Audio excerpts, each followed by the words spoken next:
there was something about back in the day, that's how they did, was just build it around and add on. So this was what it looked like during the time of the battle. I have some pictures that I'll show you of the Elkhorn. During the battle, there used to be, or there was, a sketch that was made shortly after the battle, or the day of the battle. Right here where you see this tree, there was a barn here. And right across from the Elkhorn Tavern, there was a blacksmith shop. So, if you were coming down this road here on Telegraph Road, which goes right on down the hill, there was also a tannery.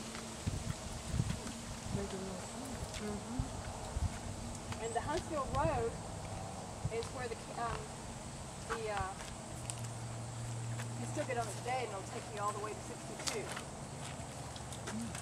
Didn't the Butterfield stage come through? It did. It sure did.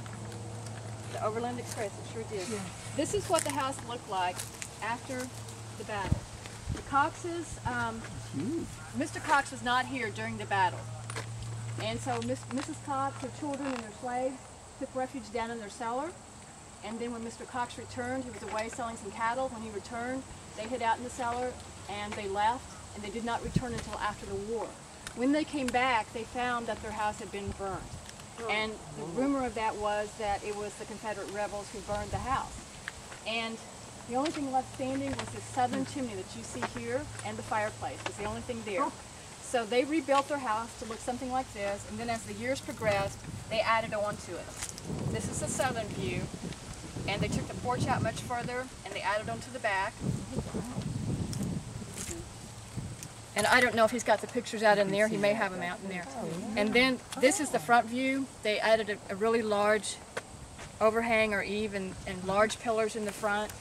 And to me, it just resembles something that looked like a little mini Gone with the Wind type house. Yes, you know?